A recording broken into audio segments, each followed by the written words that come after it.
같아요. 찬양을 너무 잘해서 참 감사합니다. 그런데 우리 찬양은 앵콜이 이렇게 되었는데 아직까지 설교는 앵콜을 못 받아봤으니 그 오늘 설교도 앵콜이 나왔으면 좋겠는데 찬양이 너무 잘해서 뭐 설교 안 해도 될 것 같고요. 감사합니다. 지금 성탄절을 앞에 놓고 대강절이라고 합니다. 대강절은 주님이 오시기를 기다리는 절기라는 뜻입니다. 주님이 오시는 그 준비를 하기 위해서 대강절이라고 하는데, 우리가 귀한 손님을 맞이하려면 여러 가지 준비를 합니다. 마음의 준비도 해야 되고, 방안 청소도 해야 되고, 뭐 음식도 준비를 해야 되고, 여러 가지가 있겠죠. 그런데 그 준비의 정도가 상대가 누구냐, 신분 여하에 따라서 달라요. 그저 초등학교 동창이면 허물 없으니까 그냥 입을 펴는 대로, 운물이 있는 대로 그냥 그렇게 맞이할 수도 있지만, 그러나 적어도 목사님이 신방 오신다 하면은 요강 정도는 치워야겠죠. 이불도 개고 좀 여담이 됐습니다마는, 우리는 지금 주님이 오시는 계절, 주님을 맞이하기 위해서 준비하는 그 기간에 있습니다. 어떻게 준비해서 맞이할 것인가 생각해 볼 필요가 있지요. 그래서 오늘 제목은 나는 여호와로라, 나는 여호와라, 이렇게 제목을 정했는데, 우선 상대의 신분을 확실하게 알아야 그분에 대하여 예의를 갖출 수가 있어요. 신분을 잘 모르면 크게 실수할 수 있습니다. 냉대할 수 있어요. 소홀히 대접할 수가 있어요. 방치해버릴 수도 있어요. 큰 낭패를 당할 수도 있는 것입니다. 그렇기 때문에 우리는 예수님이 어떠한 분이신가, 즉 하나님이 어떠한 분이신가, 예수님은 곧 하나님께서 우리에게 찾아오시는 분이신데, 즉 성육신으로 육신의 몸을 입고 우리에게 찾아오시는 하나님이신데, 그 하나님을 어떻게 영접해야 할 것인가를 위해서 먼저 그분이 어떤 분인가를 알아야 합니다. 그런데 성경에서 항상 하나님께서 하나님 자신을 강조하신 내용은 나는 여호와라. 여호와라고 하는 표현이 이 구약 성경에만 약 6,820여 번, 정확히 6,823번으로 이렇게 통계가 나와 있는데, 그렇게 많이 표현이 되어 있습니다. 또 여호와를 대신 하나님이라 이렇게 표현하기도 하는데, 하나님 표현은 약 2,550번이 표현되고 있습니다. 그러니까 여호와라고 하는 표현이 더 갑절이나 많고 더 중요한 의미를 가지고 있고, 그 말 속에 하나님의 그 의미가 들어 있습니다. 우리가 어르신 이름을 함부로 부르지 않습니다. 우리가 아버님 소남이 어떻게 되신가 이렇게 물을 때 대답을 어떻게 합니까? 무슨 자 이렇게 했습니다. 그렇게 표현을 합니다. 본래 하나님의 이름을 함부로 얘기할 수가 없었어요. 그래서 하나님의 이름이 정확히 뭔지를 모릅니다. 우리가 지금 여호와라고 하는 것도 사실은 잘 모르는 것이고, 아마 그렇게 부르는 것이 맞겠다. 그렇게 해서 부르는 것이 여호와고, 또 그보다는 조금 앞서서 불렀던 이름이 야훼라고 부르기도 하고, 그래서 뭐 이름은 우리가 정확히 잘 모른다고 해도 본래 그 이름이 가지고 있는 의미가 무엇인가, 또 어떠한 분위기에 그렇게 부르는가 좀 아는 것이 좋겠습니다. 우리가 이름을 지을 때는 그 이름에다가 의미를 좀 담지 않습니까? 저는 윤식인데 윤자가 윤달 윤자예요. 그래서 윤달에 났다고 해서 윤식 그랬대요. 옛날에 그냥 놀다가 나오면 놀자 하고 일하다가 나오면 일자 하고 그렇게 했는데 저는 윤달에 났기 때문에 윤식이라고 그랬다는데, 그런데 그 이름을 이제 한자로 좀 풀이를 해 보니까 윤자가 문문자 안에 임금왕자가 들어있는 거거든요. 양의 문을 통해서 들어가고 나가는 왕, 그런 의미도 있고, 더 식자까지 풀이하려면 좀 상당히 긴데 시간 없으니까 생략하고, 이것도 풀이 잘한다고 어떤 분이 돈 가지고 오더라고요. 내 이름도 풀이해달라고. 제가 우리 목사님들 수련회 가서 목사님들 이름 풀이 한문으로 잘 해주고 돈 좀 많이 받아서 한턱 썼지요. 여름에 아이스크림 사서 다 나눠주고 그랬거든요.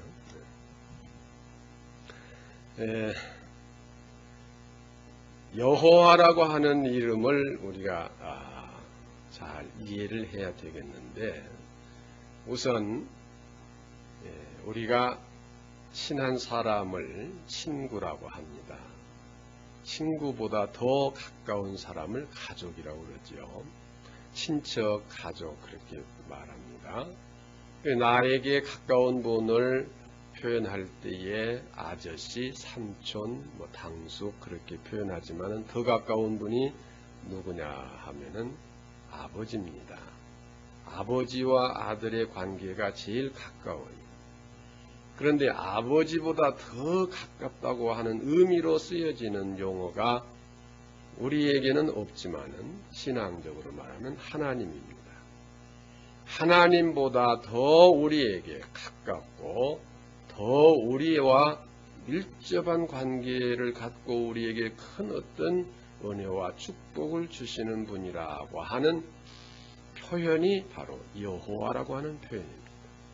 그 이상의 표현은 없어요. 그러니까 최고의 표현이고 최고의 높으신 분의 이름이라고 한 것입니다. 그래서 여호와라고 하는 말씀, 그 이름을 대신해서 주라고 이렇게 불렀어요. 아도나이라고 이렇게 불렀는데,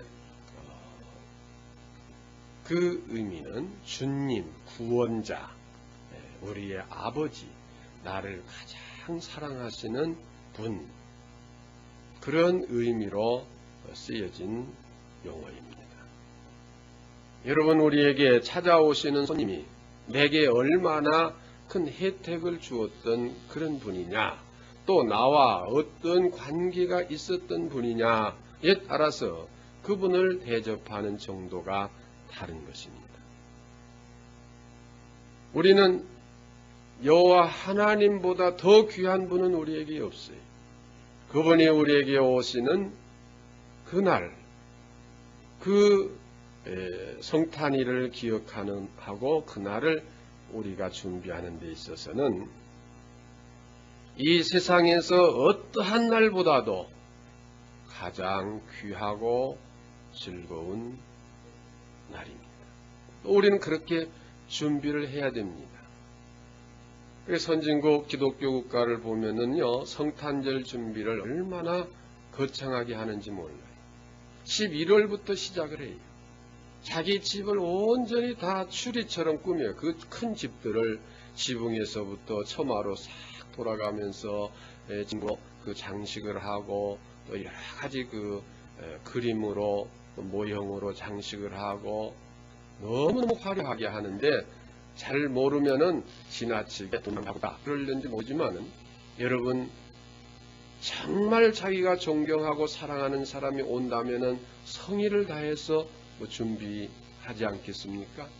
그런 것처럼 이 성탄절을 그렇게 준비합니다. 그래서 밖으로나 또 안으로. 이건 또 개인적으로 그렇게 하지만은 국가적으로도 그 자치단체에서 온 시내 거리를 전부 그렇게 성탄절 장식을 합니다. 도로에, 전심주에, 가로수에 아마 돈으로 따지면 엄청난 예산이 갈 것 같아요. 잘 사는 나라니까 그러려니 생각할 수도 있지만은 그만큼 성탄절이 중요한 의미를 갖고 있기 때문인 것입니다. 그래서 저는 우리 교인들 가정에도 이 교회 추리도 우리가 정성껏 잘 하고 장식을 해야 되겠지만은 가정에서도 그렇게 좀 해야 될 줄 압니다. 그런 준비를 하는 과정에서 자녀들이 성탄절에 대한 의미를 새롭게 가질 수 있고 또 그들에게 신앙의 교육을 시킬 수 있는 좋은 기회가 될 줄 알아요.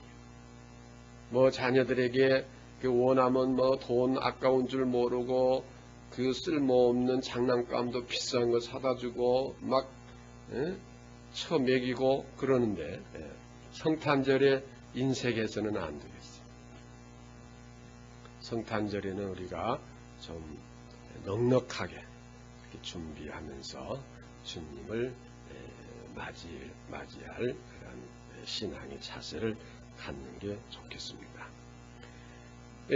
수학을 공부할 때에 어린 아이에게 고등 수학을 가르칠 수가 없어요.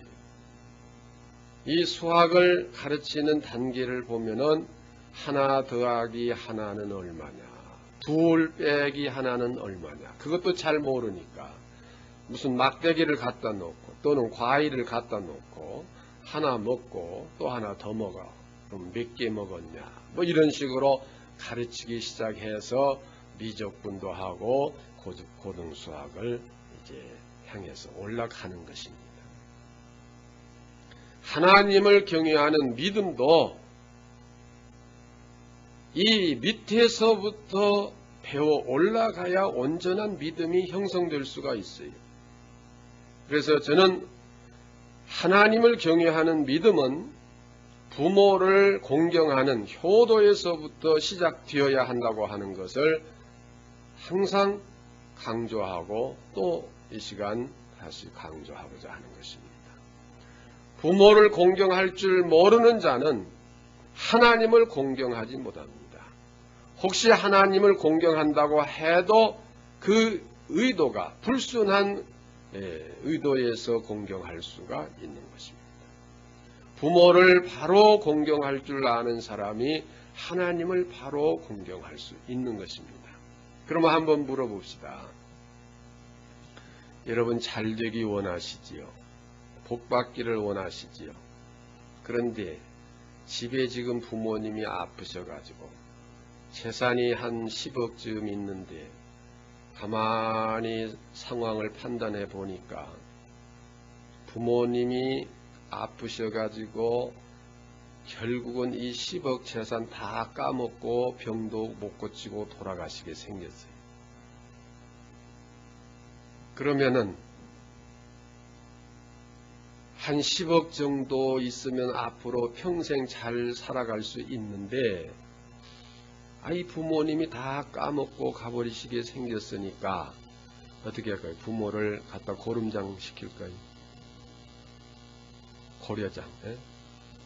부모를 빨리 돌아가시게 방치할까요? 그럴 수는 없잖아요.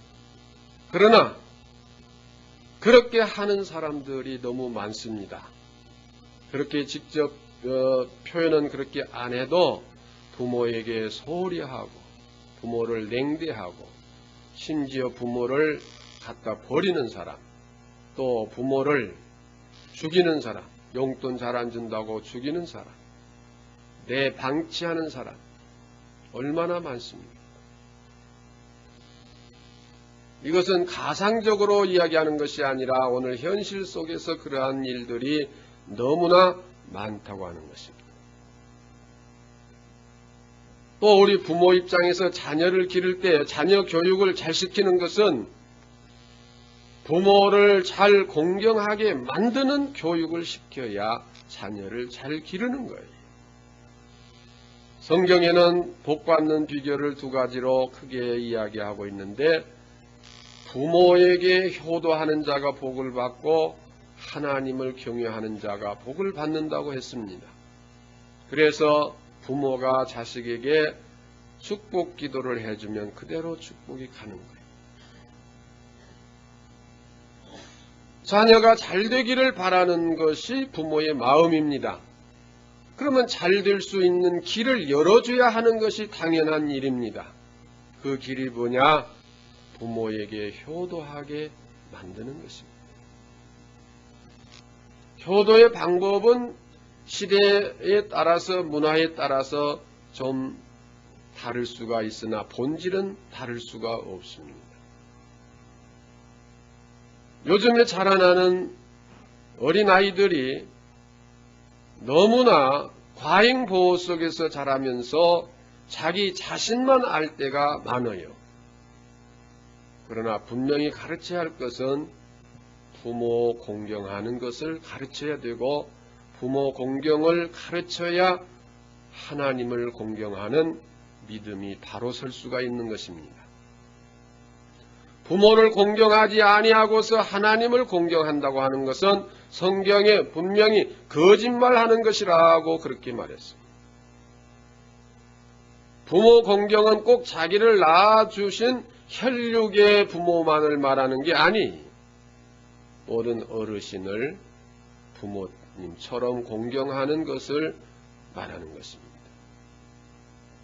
우리나라가 참 훌륭한 것은 옛날 양반 쌍놈 제도가 있어서 좀 그게 나쁜 점도 있지만은 양반 사회에서는 철저히 어려서부터 부모 공경하는 것을 가르쳤어요.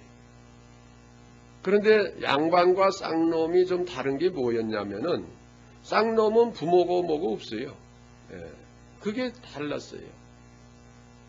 사람을 그렇게 구분해서 신분을 격화시키고 냉대한다고 하는 것은 잘못됐지만은, 그러나 양반 사회에서는 제일 먼저 부모부터 공경하는 것을 어려서 가르쳤습니다. 그것이 이제 제사로도 이어지고 성묘로도 이어지는데, 제사는 결코 나쁜 게 아니에요. 우상의 제물을 차려놓고 거기다 절하는 우상을 섬기는 의식을 가지고 제사를 지내는 것이 잘못된 것이지, 부모를 추억해서 추도하는 그런 의식을 갖는 것은 결코 나쁜 일이 아니고 성경이 권면하는 것입니다.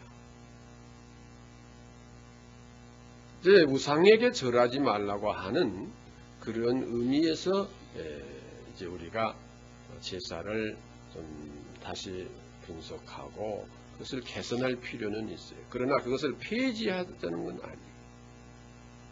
그리고 성묘하는 것도 그렇습니다. 가서 절하고 그것이 하나의 의식적이 되고 습관적이 되고, 그러다 음식 차려놓고 그렇게 해야 복을 받는다 하는 식의 그런 의식을 갖는다면 그건 잘못된 것이지만은, 부모를 기억하고 추억하는 것. 여러분, 부모가 지금 살아 계시거나 돌아가셔서 보이지 아니하거나 부모를 향한 마음의 자세는 똑같아야 되는 거예요. 그것이 구체적으로 우리가 부모를 공경하는 데 있어서 어떻게 해야 되냐면은, 우리가 항상 부모와 같이 살 수는 없어요. 그렇기 때문에 정기적으로 문안을 드려야 돼요. 명절에 문안을 드린다든지 생일에 문안을 드린다든지, 또 직접 못 갈 때는 전화로라도 또는 편지로라도 안부를 묻는 것이 부모를 공경하는 하나의 방법입니다. 이것은 우리가 예배를 드리는 것과 마찬가지. 또 이 부모를 공경하는 것은 부모를 부양하는 책임을 져야 하는 거예요. 부모가 늙으시면은 노동력이 없지 않습니까? 경제력이 없어요. 그렇기 때문에 부모를 부양을 해야 돼요. 부모 생활비 책임져야 돼요. 요즘에 노인들이 너무 참 돈이 없어서 그렇게 어렵게 지내는 일들이 얼마나 많습니까? 이건 부양을 자녀들이 반드시 해야 되는 것입니다. 이것은 우리가 하나님께 드리는 헌금과 같아요. 또 부모님 말씀에 순종을 해야 됩니다. 부모님이 원하시고 바라시는 일에 우리가 순종해야 되고, 또 부모를 공경하는 것은 자녀들 간에 형제 간에 우애하는 것이 바로 부모를 공경하는 거예요. 또 내 몸을 잘 보존하고 내 일을 잘 이루어 나가는 것이 부모를 공경하는 것입니다. 우리의 몸은 우리의 것이 아니라고 그랬어요. 부모의 한 지체나 마찬가지. 그래서 우리 몸을 상하게 하는 것은 부모의 몸을 상하게 하는 것이라 그렇게까지 말하고 있습니다. 또 부모를 공경하는 것은 후손을 번창케 하는 것입니다. 부모는 자녀들이 번창해 가는 모습을 보고 기뻐하시는 것. 이런 여러 가지 표현을 할 수가 있는데, 이것이 바로 우리가 하나님을 섬기는 방법 중에 또한 하나일 수가 있는 것입니다. 우리가 하나님께 나와 예배를 드리는, 또 우리가 헌금을 드려서 하나님의 뜻을 이루어 나가는 것, 순종하는 것, 또 우리가 서로 사랑하는 것, 우리 자신이 성결케 되는 것, 또 선교하는 것, 이것이 우리가 이 땅에 계시는 부모님께 효도하는 방법과 우리 영적인 아버지 하나님을 경외하는 믿음의 방법과 다 일치하는 것입니다. 하나 더하기 둘을 모르고서 고등수학을 할 수가 없어요. 부모를 공경할 줄 모르고서 하나님을 공경할 수가 없습니다. 그렇기 때문에 우리는 가정에서 이 자녀들이 부모를 잘 공경할 수 있도록 지도해야 되고, 또 우리 자신들이 먼저 그렇게 해야 그 모습을 통해서 자녀들이 배우는 것입니다. 음식 잘 차려놓고 절에서 제사 잘 지내고 산소에 가서 음식 많이 차려놓고 절하고 그렇게 성묘하라는 의미가 아니에요. 잊지 말아야 돼. 기억하고 수모해야 돼. 요즘에 부모에 대한 태도가 결혼을 하고 나면은 변할 때가 많아요. 결혼하기 전에는 그 순종 잘하고 효도하던 아들이 결혼하고 나면은 그렇게 하지 못하는 경우가 참 많습니다. 또 자식이 없을 때는 괜찮다가 자식이 자라나면 이제 부모는 내팽개쳐버리고 자식에게만 신경 쓰고 불효하는 경우도 많이 있어요. 사업을 하다 보면 사업에 신경 쓰고 돈에만 눈이 어두워서 부모를 몰라라 하는 경우도 많고, 사회적으로 유명해지고 권위와 어떤 명예를 갖게 되면 또 부모를 잃어버리는 경우도 많이 있는데, 우리는 어떠한 경우에도 부모를 공경하는 그 중심이 변해서는 안 되는 것입니다. 자, 여러분, 부모가 병들었다고, 가난하다고, 재산이 없다고 부모를 공경하는 것을 등한히 한다면은 그건 인간이 아니잖아요. 동물만 또 못한 것입니다. 부모가 우리에게 물려줄 유산이 없어도 부모는 부모예요. 유산이 있거나 없거나 관계없이 우리가 최선을 다해서 부모를 공경해야 되는 겁니다.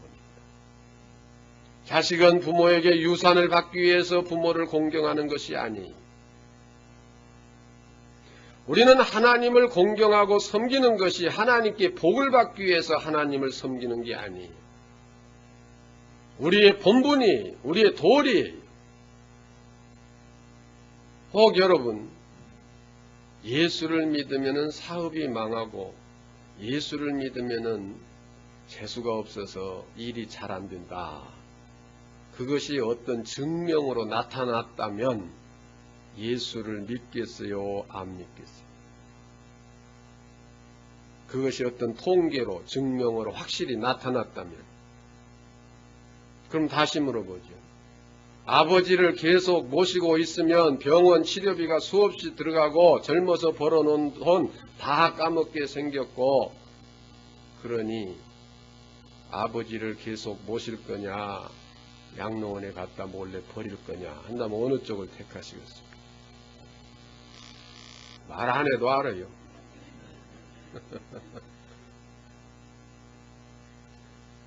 하나님을 섬기는 태도가 복이나 받자고 섬기는 태도라면 전부 자기 욕심 채우기 위한 것밖에 안 되는 거예요.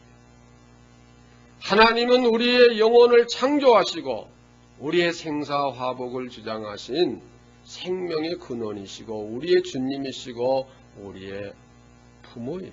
아버지시에요. 그래서 예수를 믿음으로, 하나님을 믿음으로 더 우리가 어려움을 당하고 손해를 본다고 해도 우리는 예수를 믿어야 하는 것이 바로 바른 신앙이에요. 부모가 병들었다고, 부모가 재산이 없다고 내방치는 게 어떻게 그걸 자식이라고 말할 수가 있어요? 여러 번 말씀드렸습니다마는 저 충청도 꽃동네라고 하는 그 앞에다가 노인들을 버리는 일들이 참 많아요. 나중에 알고 보면은 자식들이 대학 교수도 있고 사업가도 있고, 그런데 집에서 부모님 때문에 가정분란이 일어났었고, 그러니까 그냥 몰래 거기다 갖다 버려서 부모는 또 자식 체면 때문에 전혀 자녀 가족이 없고 무위탁 노인이라고 해서 그곳에서 이제 있다가 죽을 때는 마지막 자기 자식 한번 보게 해달라고 해서 자식이 없다고 했지 않느냐. 그러니까 아니라고, 어디 있다고. 그래서 자식이 연락을 해서 와서 보니까 대학 교수도 있고 사업가도 있고 그렇다고 하는 게 현실이에요. 부모가 병들었다고, 귀찮다고, 가난하다고 버린다면 그건 자식이 아니잖아요.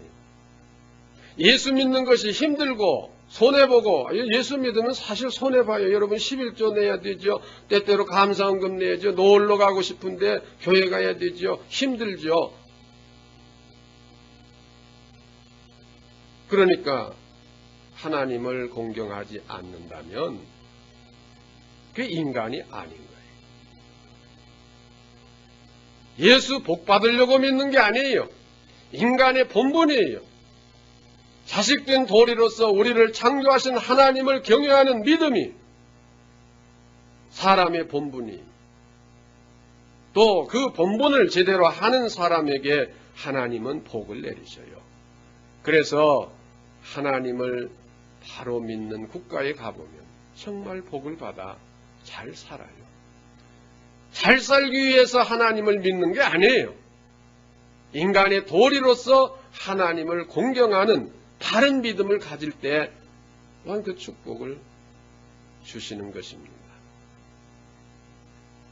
제가 한 이야기로 질문을 해볼게 대답해 보시면, 옛날에 어떤 나리가 그 돌다리를 건너다가 바람이 세게 불어서 그냥 흔들흔들 하면서 주머니에서 동전 한 입이 그냥 물로 빠져버렸어요. 그래서 물을 건너가서 어떤 주막에 가서 사람들이 있는데, 여보시오, 내가 동전을 저 물에다 빠뜨렸는데 그걸 좀 누가 건져주시지 않겠소? 두 분만 좀 수고해 주시오. 그러면 얼마씩 주겠소? 그러면 동전 3입씩 드리겠습니다.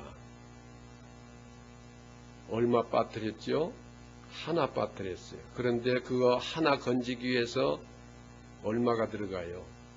6입이 들어갑니다. 그러니까 한 아이가 그랬어요. 가만히 계산을 해보니까. 아니, 그런 법이 어디가 있습니까? 하나 빠뜨렸는데 어떻게 6개나 그렇게 손해를 보고 할 수 있습니까? 그러니까 그 나리가 그 아이를 쓰다듬으면서, 얘야, 하나 빠뜨린 거 그냥 두어버리면 하나가 없어지지만 6개를 들여서 하나를 건지면 그 잃어버린 하나도 살리고 이 3잎씩 동전 3잎씩 또 2사람이 쓸 수 있게 된다. 이해되십니까? 예. 이게 바로 우리 신앙관인 거예요. 예수를 믿음으로써 우리 개인적으로는 계산해 볼 때에 손해가 나요.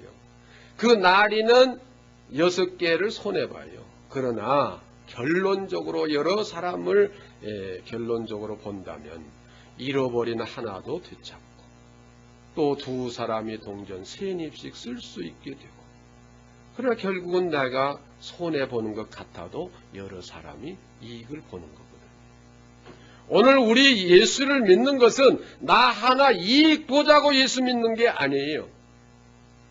손해볼지라도 내가 하나님을 경외하는 믿음을 통해서 내가 드리는 헌금과 내가 손해보는 여러 가지 시간과 이런 물질 또는 여러 가지를 통해서 하나님의 자녀들인 우리 형제들에게 그것이 도움이 되고 또 여러 사람에게 혜택을 주는 거 아니에요. 나 하나만으로 무엇을 생각하면 잘못된 거예요. 우리는 손해를 보더라도 하나님을 경외하고 하나님 말씀에 순종하고 실천하는 삶이 되어져야 그것이 바로 하나님을 바로 공경하는 것이고 그러한 하나님이 오시는 날을 성탄절을 우리가 바로 그 의미를 알고 그 바른 준비를 하고 그날을 맞이해야 되는 것입니다. 형식이나 의식이 아닙니다. 우리의 중심이 필요한 것입니다. 우리가 하나님을 어떻게 믿어야 할 것인가? 세상 사람들은 다 100이면 100, 1000이면 1000 물어보세요. A라고 하는 종교를 믿을 때는 손해를 보고 B라고 하는 종교를 믿을 때는 사업이 잘 된다. 어느 쪽을 택하겠느냐 할 때에 다 B라고 하는 종교를 택하려고 그래요. 우리도 그렇게 해서는 안 돼요. A고 B고 상관이 없어요. 우리를 지으신 하나님이 누구시냐? 그분이 여호와시. 우리는 잘 되거나 못 되거나 복을 받거나 못 받거나 그 하나님을 섬기는 신앙관을 분명하게 가질 때 비록 손해를 보는 것 같고 희생되어지는 것 같아도 결과에 가서 우리에게 영원한 영광이 주어지는 것입니다. 우리 신앙관을 바로 가져야 돼요. 얄팍하게 이렇게 하는 것이 복을 받을까? 저렇게 하는 것이 복을 받을까? 그렇게 하지 마시오. 손해를 보는 것 같아도 아니 실제로 손해를 보더라도 그것이 하나님을 경외하는 바른 믿음이라면 그걸 택해야 되는 것입니다. 부모를 큰 집에다 맡길까 막내 집에다 맡길까 왜 나 혼자만 맡아서 고생해야 되는가 형제들과 하나에게 전부 다 공출을 할까 얼마씩 내라고 할까 왜 나만 손해보냐고 부모를 놓고 그렇게 한다면 참 자식이 아니에요. 아무리 살림이 망하고 또 망하고 또 망하더라도 부모가 돌아가시는 데까지 돌아가실 때까지 최선을 다하고 봉양을 해야 되는 것입니다. 똑같은 원리로 하나님을 섬겨야 돼요. 거듭 말씀드리지만은 자녀들 부모에게 효도하는 법을 잘 가르치시기 바랍니다. 그래야 하나님을 믿는 믿음도 바로 세워지는 거예요. 바른 믿음이 있을 때 거기 하나님의 역사가 일어나고 하나님의 축복이 함께 하시는 거예요. 세상 사람들 마냥 공을 많이 드리고 많이 빌고 1000번 절을 하고 뭘 드리고 하면은 복이 온다. 그게 다 자기 욕심 처리자는 것밖에 더 돼요. 우리의 신앙은, 하나님을 경외하는 신앙은 결코 그러한 신앙이 아닙니다. 동전 하나 물에 빠뜨린 거 6개를 들여서라도 꺼내서 여러 사람이 혜택을 보게 할 수 있어야 하는 것이, 그게 바로 진리요 성도들의 삶인 것입니다. 여러분 너무 이해타산만 하지 마세요. 너무 아깝게 생각하지 마세요. 예수 믿다 보니까 그냥 살림 거듭나게 생겼네. 그렇게 생각하지 마세요. 세상에는 뭐 차떼기로도 많이 아프다만 교회에서는 아직 그런 것은 없잖아요. 정말 우리는 내가 손해를 보더라도 하나님 뜻을 순종하고 실행해서 하나님의 마음이 기쁘시게 하나님을 경외하는 그런 믿음을 가져야 됩니다. 그분은 여호와입니다. 이스라엘 백성들의 애굽에서 종되었을 때 해방시켜 주신 여호와 하나님이십니다. 우리가 죄악의 노예가 돼서 영원히 지옥불에 던져질 수밖에 없는 자들이지만 그 죄악에서 우리를 건져주셔서 영원한 하나님의 나라에서 하나님의 자녀로 영광을 누리며 영생하게 하시는 축복을 우리에게 주신 하나님이십니다. 그런 아버지시요 그런 부모님이십니다. 그분이 잠깐 이 세상에서 우리가 손해본다고, 손해보게 하셨다고 해서 그분을 외면할 수 있겠습니까? 등한히 할 수 있겠습니까? 우리를 낳아서 길러주신 분이 병들었다고 갖다 버릴 것입니까? 그럴 수 없는 것처럼 우리는 하나님을 이해타산을 떠나서 우리의 최선을 다해서 섬기시고, 또한 그런 하나님이 우리를 더 사랑하고 우리를 바른 길로 인도하시고 구원하시기 위하여 이 땅에 오신 날, 그 어떤 날보다도 가장 귀중한 날, 의미 깊은 이 날을 우리가 맞이하면서 하나님을 경외하는 믿음으로 그 정성으로 준비하시는 우리 모두가 되시기를 주의 이름으로 축원합니다. 기도하시겠습니다.